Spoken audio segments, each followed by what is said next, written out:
So, you're looking for a dog trainer in Syracuse, Utah? It can feel like a lot to figure out. But don't worry, we're going to walk through exactly what you need to know to find the right person and build an amazing partnership with your dog. You know those walks? Wouldn't it be great if they were just calm? Imagine strolling down the Legacy Parkway Trail, leash loose in your hand, just enjoying the day. That's what good training does. It turns those stressful moments into some of the best time you'll spend together. All right, so how do we make that happen? Here's what we'll be looking at. First, what actually makes a trainer good? Then we'll get into the different program formats you can choose from. We'll also talk about what training costs around Syracuse, the most important questions you need to ask a potential trainer, and wrap up with some local rules and resources you'll want to know about. Okay, let's start with the big one. What makes a good trainer? When you're trying to spot a real pro, it pretty much boils down to two key areas: their philosophy on training and the credentials they hold.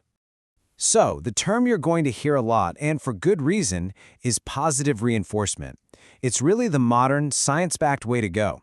The whole idea is simple. Instead of punishing your dog for getting it wrong, you focus on rewarding them when they get it right. This creates a dog that's actually excited to learn, and more importantly, a dog that trusts you. And the difference is, well, it's huge. When you reward good choices, you're building up your dog's confidence. They want to participate.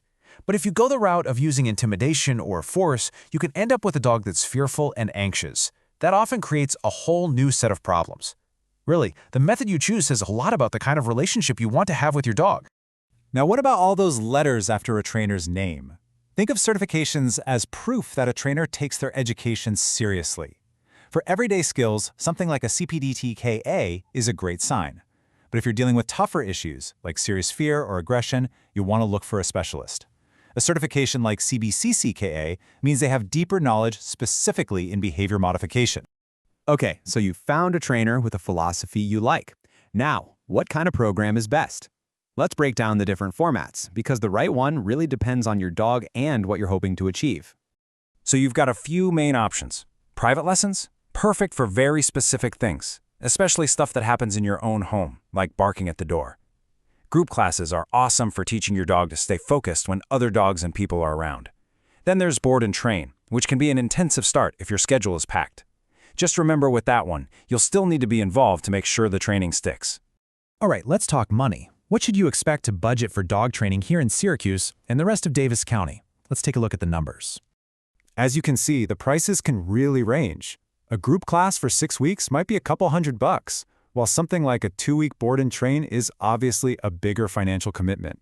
It's all about matching your goals to your budget. Oh, and a good tip? A lot of trainers will offer a free consultation, which is a great way to meet them and see if it's a good fit before you commit. So when you do have that consultation, you want to go in with a plan. This is your chance to interview them, right? You're picking someone to be a partner in your dog's life, so it's good to have some questions ready. Here are 5 things you absolutely want to cover. First, ask them straight up about their training philosophy and methods. Then, ask about those professional certifications we talked about. You'll also want to discuss how they'd create a custom plan just for your dog's needs. And ask how they measure success and what kind of support you get after the sessions are over. Finally, and this is a big one, get all the details on fees and cancellation policies. All right, a well-trained dog makes you a great dog owner. And also a great neighbor. So let's talk about some of the local rules and resources right here in Syracuse that you should know about. This one is super straightforward, but really important. 6 feet. That's the maximum leash length allowed in Syracuse and all of Davis County anytime you're not on your own property. It's a simple rule to follow. So besides that leash law, there are a few other things to keep in mind. Your dog needs to have a current rabies tag on their collar. Also, beware that excessive barking can actually be considered a public nuisance, which, by the way, is something a good trainer can absolutely help you manage. And one more thing that's great to know, there's no breed-specific legislation here. The rules apply to all dogs based on their behavior, not their breed. And you know, you can use our awesome local spots as your training ground. The Syracuse Dog Park? It's the perfect place to work on recall in a safe, enclosed space. That Legacy Parkway Trail we mentioned is your real-world classroom for practicing loose-leash walking with distractions. And hey, if you really want to test your dog's focus, take a leash trip to Antelope Island. Talk about distractions. You know, when you really get down to it, training isn't just about stopping your dog from pulling on the leash or jumping on people. It's about building this incredible bond, a way of communicating that lets both of you explore the world together with way more confidence and fun. It just makes everything better, doesn't it? From those simple walks around the block to bigger adventures like a trip out to Antelope Island. Finding the right training partner is the first step.